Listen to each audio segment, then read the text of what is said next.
The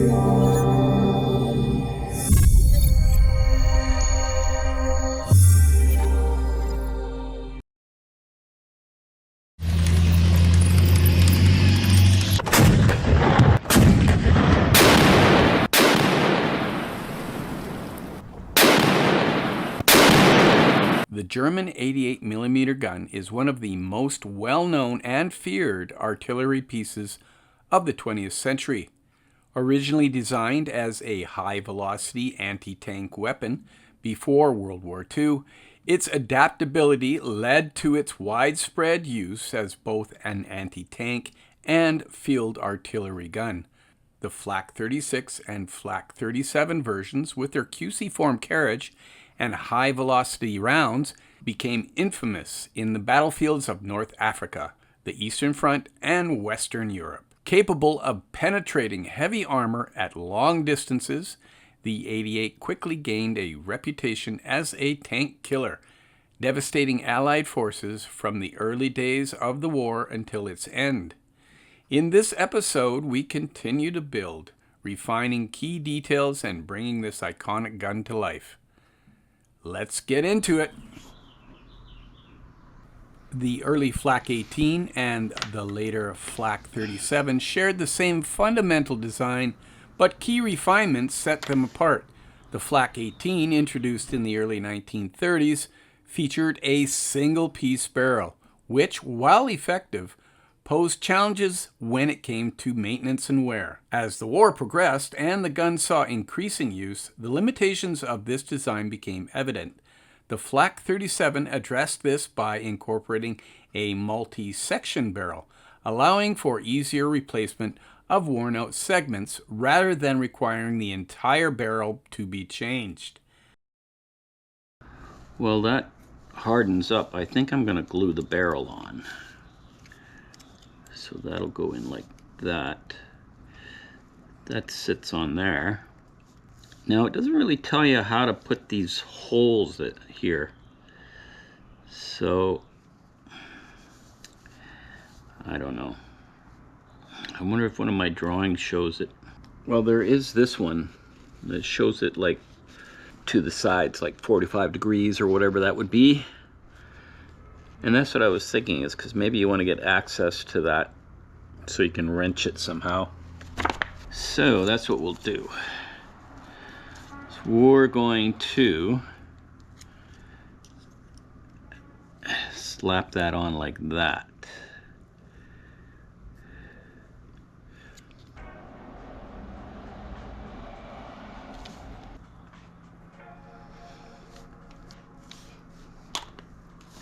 So I'm going to glue it to here before I glue it to there. I need it to be true on this block. And if I try to put it on there, the top isn't so flush, because there might be a bit of a warp to that piece. So we'll let that harden up, and then we'll come back and take care of the lower joint. All right. Here I'm just sort of like plopping it in for now, but we'll come back later and I'll sand that. But here, this is just how it all goes together. I can show you. Pretty straightforward. Oh, forgot to thread that in. So yeah, I mean, you don't really even need to glue that in place. It's, you know, you don't really need to glue that in place very much. Okay, so what's the next move? On to step 4. I think I'll hold off on this stuff until I have it more mounted. So we'll hold off on that stuff for now. Step 5, we're talking about the mounting of the gun. But first we have to build this fuse setting box. And the underside has the elevation and rotation mount.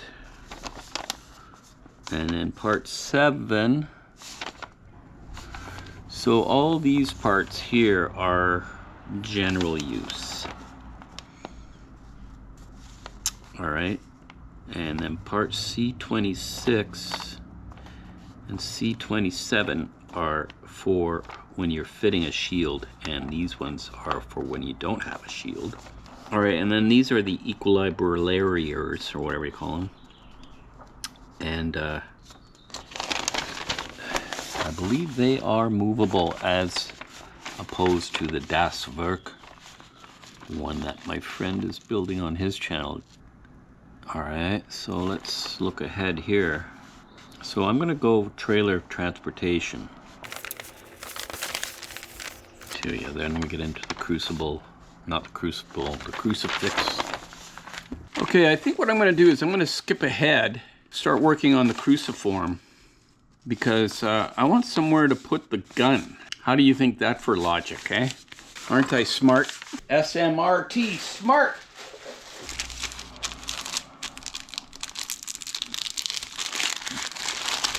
Okay, here's the A sprue. And we need A4, A3.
What's that part? It's not, I'm not seeing it. So now A1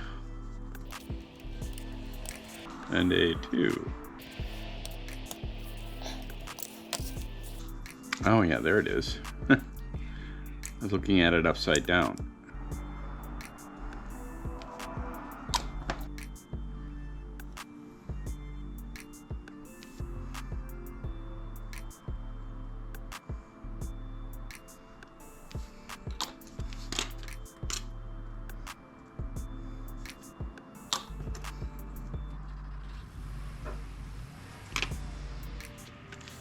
Let's just mark this one here, 1.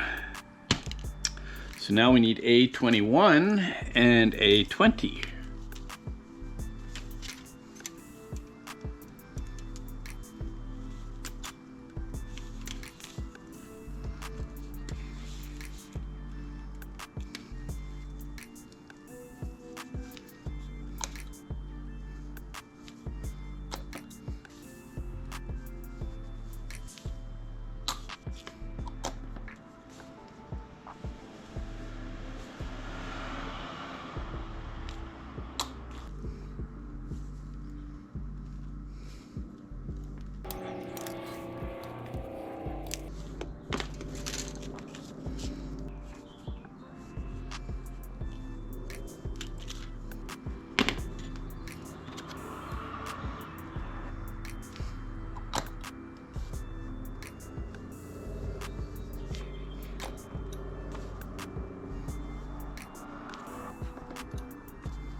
So D3, D2, Dragon 88mm Flak 37, kit number 6287, aka the gun that made Allied tankers sweat. Dragon's back with another 88mm Flak kit, because apparently you can never have too many of these bad boys. This time it's the Flak 37, the final iteration of the infamous gun that started as an anti-aircraft piece, but soon realized it was way more fun blasting tanks to smithereens. So what makes this one a Flak 37? Well, besides the usual "it's the latest version" fanfare, the biggest tell is the right side mounted follow the pointer dials and fuse setter dials, now in square boxes instead of the round dials from the Flak 18 and Flak 36. Basically, a slight design tweak that's the modeler's equivalent to knowing the difference between a 1969 and 1970 Dodge Charger. Normal people wouldn't notice, but you will. Okay, E15, E12. Like the other Flak kits, Dragon gives you both Flak 18 and Flak 36/37 barrels because choices are nice, and they've slapped a 3-in-1 label on this box for good measure. That's because you also get 3 different gun shield options. Number 1, the standard Flak 36 shield, carried over from their previous kit. Number 2, an extended shield, which gives the gunner more elbow room. Important when you're on the Eastern Front and your job is to keep T-34s from ruining your day. Number 3, the final pressed steel shield, which was bolted onto late war guns. These showed up in places like Normandy and Russia, where things were, let's say, not going great for the guys using them. Inside the box, more parts than you can shake a stick at. Open the box and Dragon has blessed you with 527 parts, because plastic sometimes just doesn't cut it.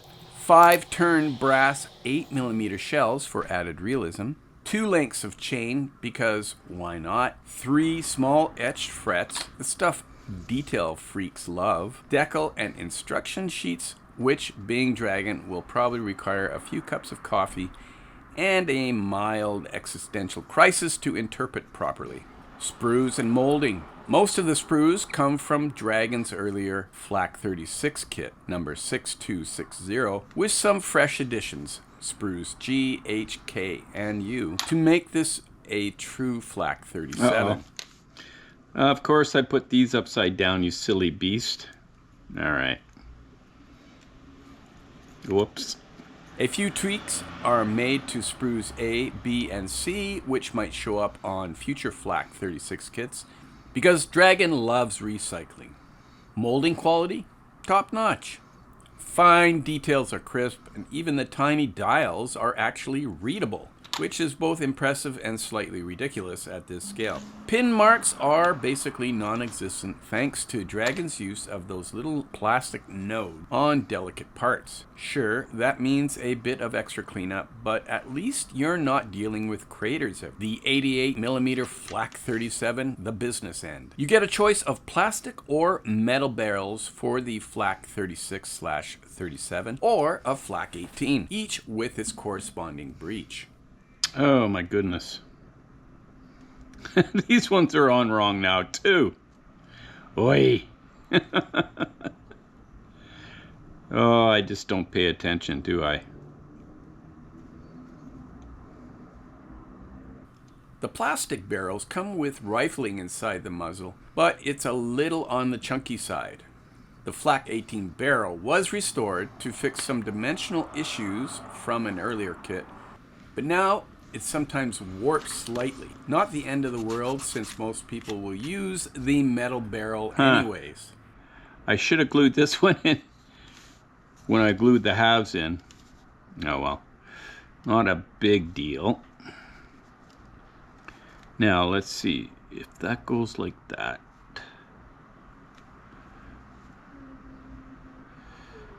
There we go. Snip that off. So yeah, pay attention, everybody, and you won't make that mistake like me. All right. Okay. The lower barrel support has separate bolt strips, which is a nice detail for detail nerds. And the barrel assembly slides into the cradle without glue, so it can recoil after assembly, which is just plain cool. Cartridges and shields, so many options. The recuperator cylinder has 3 configurations depending on your choice of shield setup. For the initial shield, there's a metal tube insert to keep it perfectly round. For the extended and press shields, there are additional small shields which Dragon actually researched properly. Good on them. The gunner seat can be positioned up or down depending on whether your flak is in a firing mode or transport mode. Equilibrator cylinders come in either plastic fixed or metal extendable, meaning you can actually pose this thing in different positions. 3 gun shield options, all detailed well, but molded a bit thick. Dragon beveled the edges to help, but it's still noticeable around the sight openings.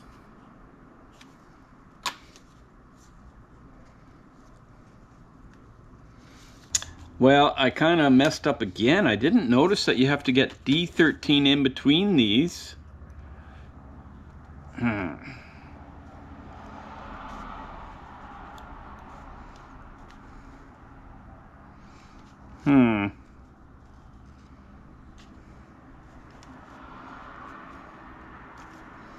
Damn. All right, well, I'm going to have to try and get those apart.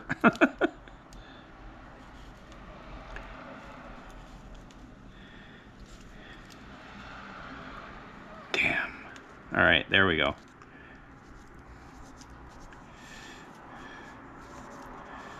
Okay. Oh, this is embarrassing, but hey, that's part of modeling. And I'm making the mistakes so you don't have to.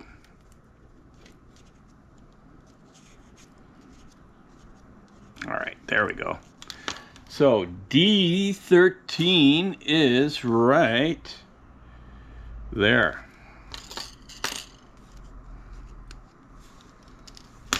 The cruciform base, folding legs, and more details. 4 outrigger legs, 2 fixed, 2 foldable. Ground stakes with etched plates for added realism.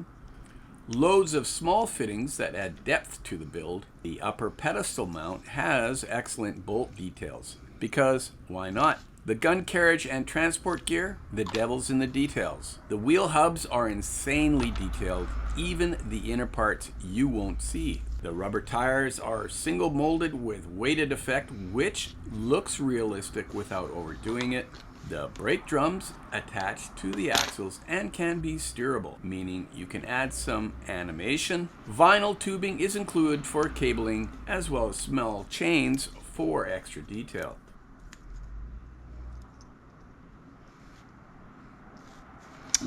Oh, and I got that wrong even. Jeez. Oi. Goes in the small hole, dummy. The bogie fenders are molded as a single piece with excellent detail, although you'll need to remove some fine mold seams. Okay, so that goes that way. All right. Hilarious, eh?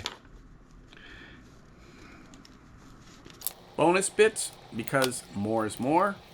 Extra 88mm rounds, plastic and brass, because you can never have too many shells lying around. Wooden and wicker ammo boxes, with the latter having an impressively detailed weave effect.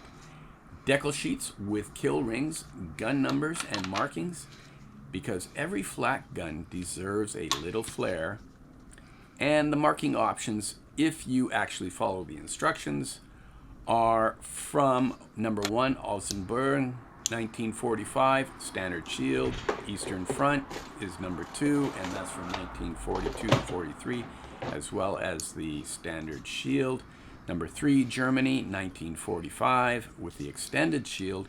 And number 4 is the HG Division, Sicily, 1943, pressed steel shield. Okay, here's some Tamiya putty.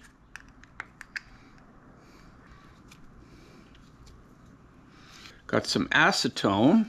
Final verdict, Dragon's done it again. If you're into German artillery, this Flak 37 kit is an absolute must-have. Dragon took their already excellent Flak 36, refined it, and added 3 shield options, and gave you both plastic and metal barrels for maximum flexibility. The clear dials for the gun laying system are a standout feature, and the overall detail level is superb. Downsides, well, Dragon instructions are still Dragon instructions, so be prepared for some confusion. Also, no crew figures included, so if you want to populate your gun, you're on your own. Overall, highly recommended. Now go forth and build, you magnificent flak-wielding maniac.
So again, I didn't notice, but I'll let you know, is this part D13, it points like that if it's folded up for transportation, and thankfully that's what I was going to go for.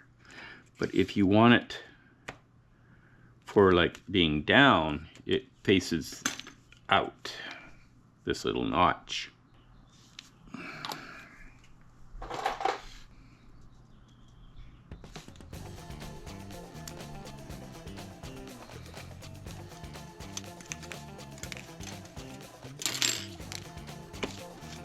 Ow!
All right, so I got these 4 legs all nicely, the seam all nicely done and filed back so that it's perfectly smooth. So next up we got to, okay, so with those done, I'm going to skip all the little add-on parts until later, and I'm going to put the bass together, which is in the A fret.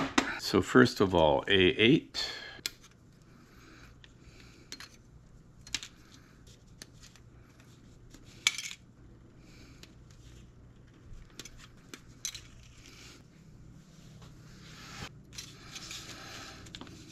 All right, so now let's just try and pay attention, okay? We've got, all right.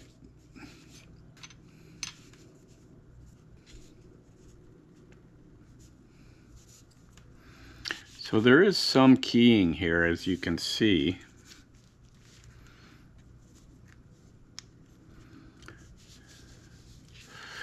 Yeah, so that's helping me out. You see, like this one here, 2 big circles, 1 big circle and a small circle on the left. So then that one goes there. Right, that's 2 big ones. So let's do that.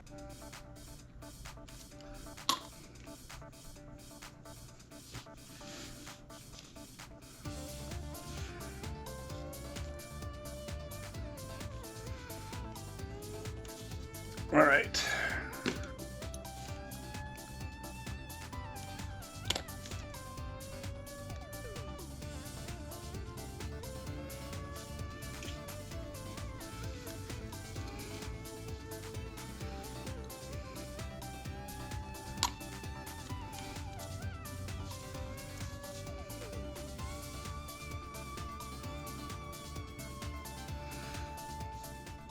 So these ones fold up and these ones don't.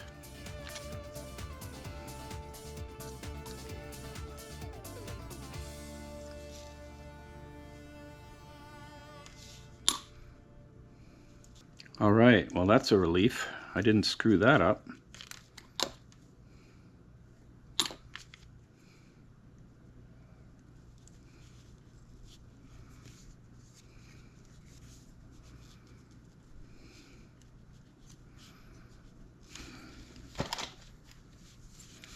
And again, you have like some nice keying here. You got squares, circles, and squares. So that's good, but that's, there we go. That's right. Okay, I'm gonna clean up this stuff first.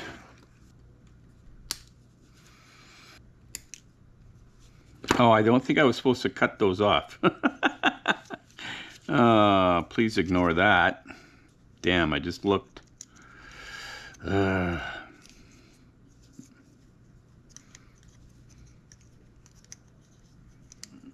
All right, so that goes on like that.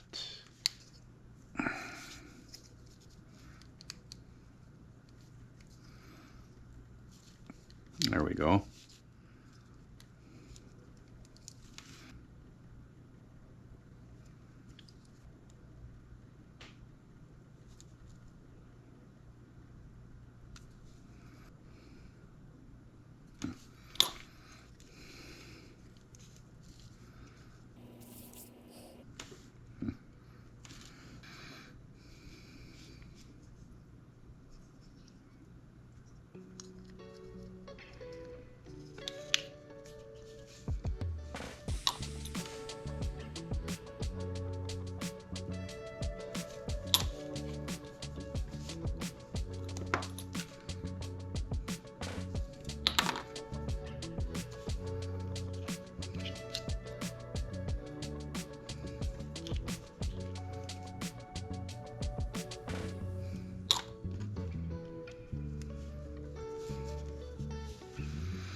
Right then, so I want to build this part and then attach these.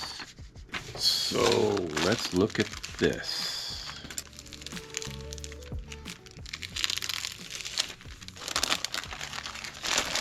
So this is the C sprue. C22, C17, C18,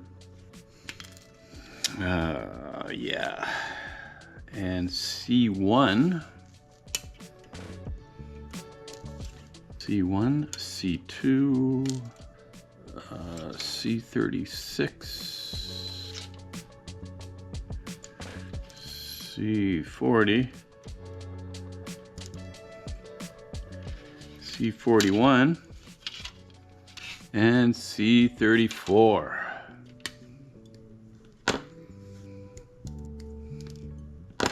All right, I'm gonna clean up all these parts and I'll come back.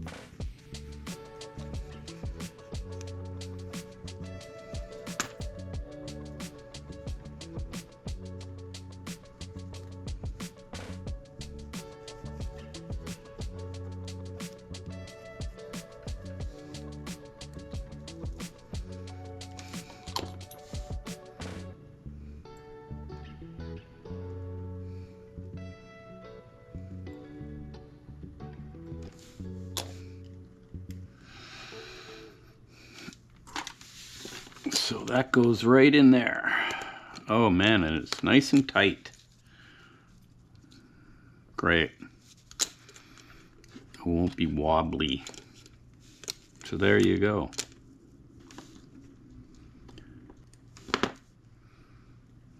This cover plate.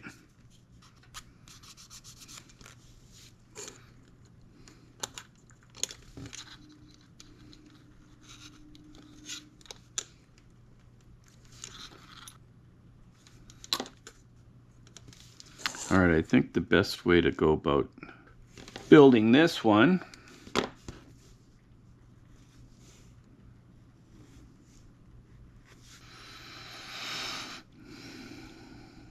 that's weird though. Okay, so that goes in there. Yeah, let's glue that in first.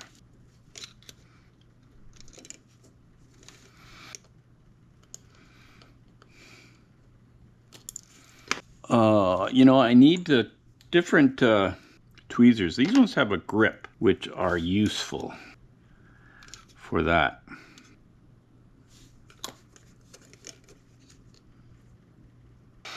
All right, and then this part, C40, goes with the hole towards the inside.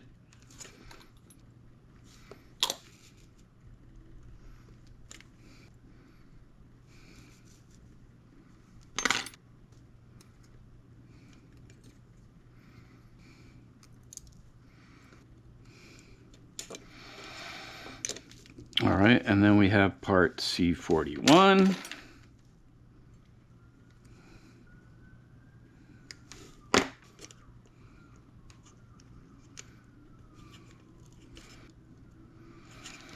Okay, this is a bit tricky. So it's going to be a bitch to get it in like this.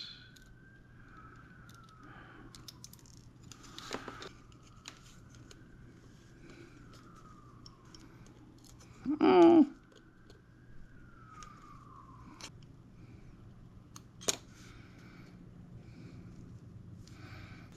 Damn it.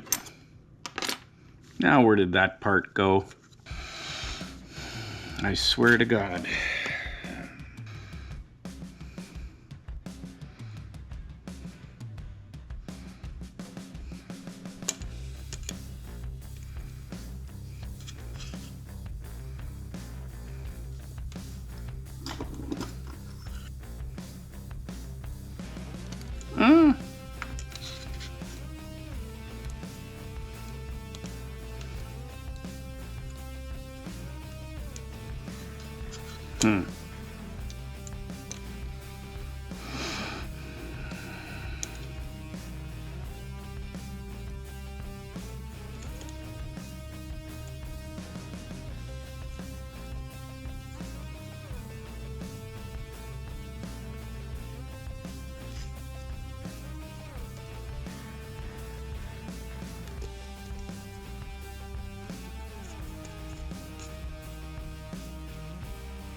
All right, well that was a bit of a pain because I didn't take note which one was which, but there we go, we finally got that in there. And it's very secure. That's awesome how tight everything is. Okay, so we've got a box here, which is C2. We need to clean that up.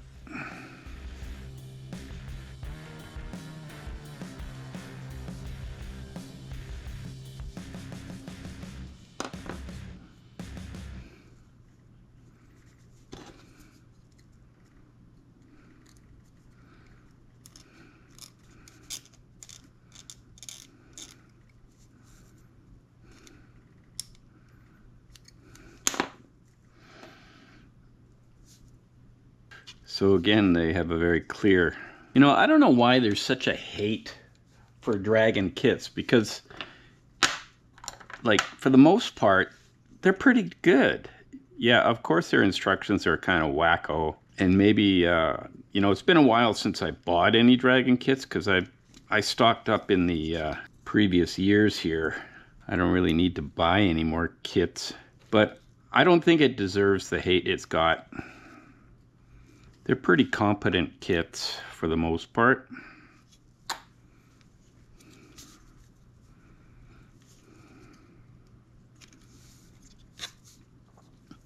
All right, so we've got that part on. All right.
So it says here,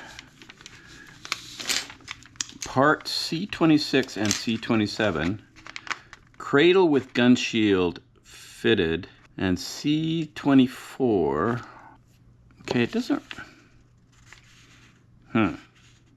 what is the difference between C25? Okay, C27 is the one we want because we're putting a shield.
This is C27.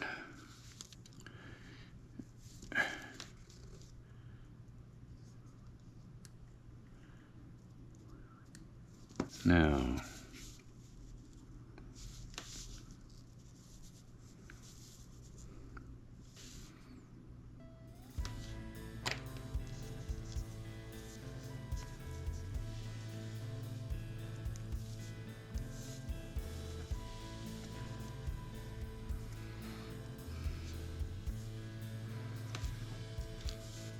okay, C53.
Okay, so this is part 26. So we can pop this one on.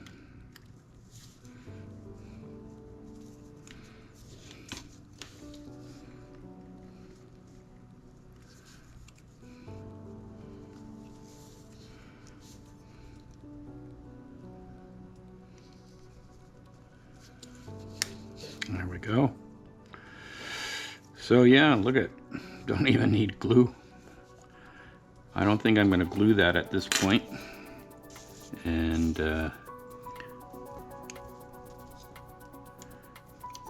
this one can go here too.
So they give you two types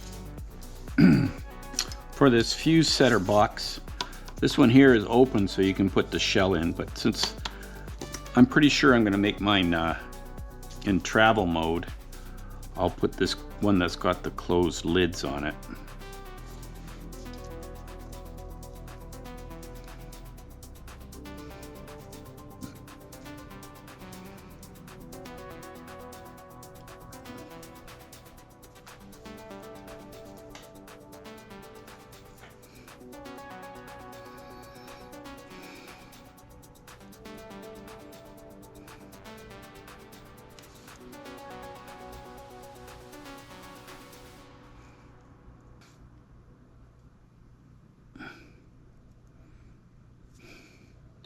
So we're going to do this one here, which requires 2 of this D11. Now, Dragon's given us 3 choices. This one here's got metal parts, and it looks like it actually moves in and out.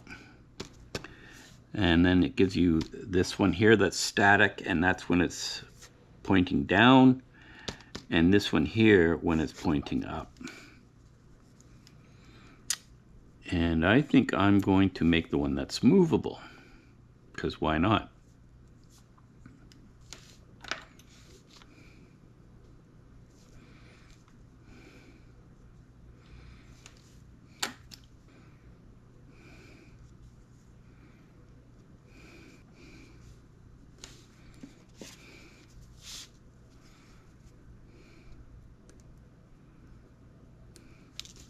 Okay, so these are the metal parts we've seen before.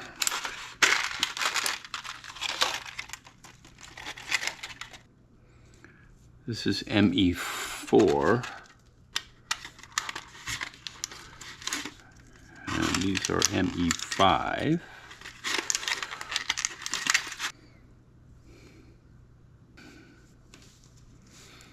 So yeah, that slides in there like that.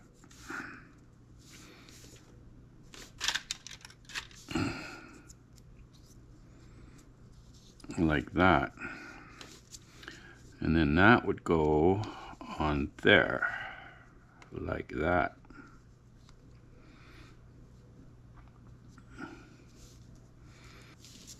And then these parts which attach to the gun go in there.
So yeah, this part would go in there. So it's important.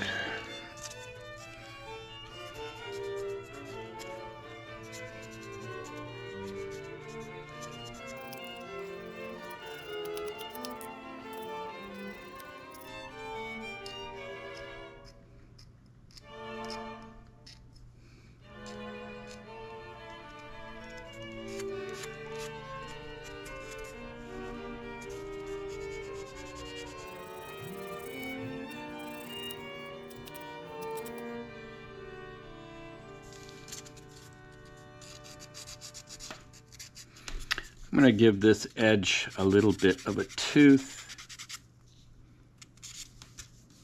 Now, let's use some of the black. Let's use some of the black. Let's use some of the black CA. Oh man, that's the one thing I hate about CA, is it always becomes a problem. Oh, look at that. Oh well. All right.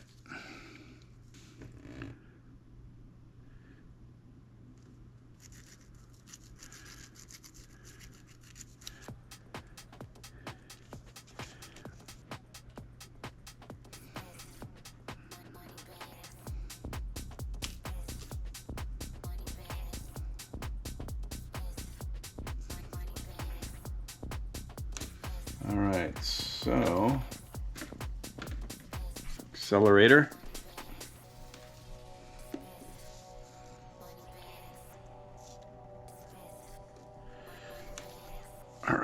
All right, folks, that wraps up part 2 of the 88mm build. We made some solid progress, tackled some tricky details, and set ourselves up for the next stage. Model building, like history itself, is full of unexpected turns. No matter how many kits I've built, mistakes still happen. An alignment just a hair off, a seam I didn't see, a part that should have been dry fitted first. But that's part of the process. The key isn't avoiding mistakes, it's catching them, understanding them, and fixing them before they become permanent. Sometimes it's a simple adjustment, other times it takes patience, a steady hand, and a bit of creativity.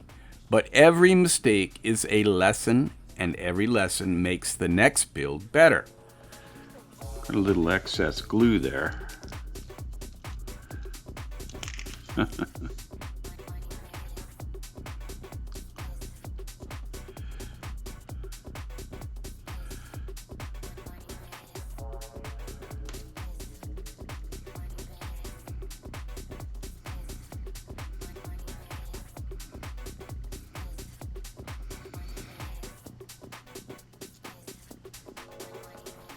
All right, I kind of screwed up, of course. When I put the black CA glue, I put quite a bit on there. And then when I put this part down, it glued itself. So I tried wrenching it off. That didn't work. And then I had to use my lighter and heat it up to get the glue to let go. But I'll be able to fix that. Everything is fixable. Anyways, we've got these mounts here that go in here like that, right? So that's how that goes.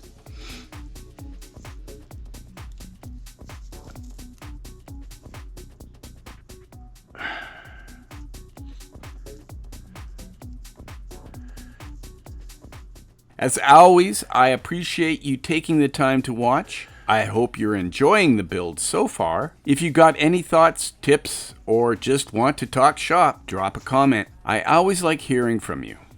In the meantime, and in between time, that's another edition of Jet Scale Models. Y'all come back now, you hear?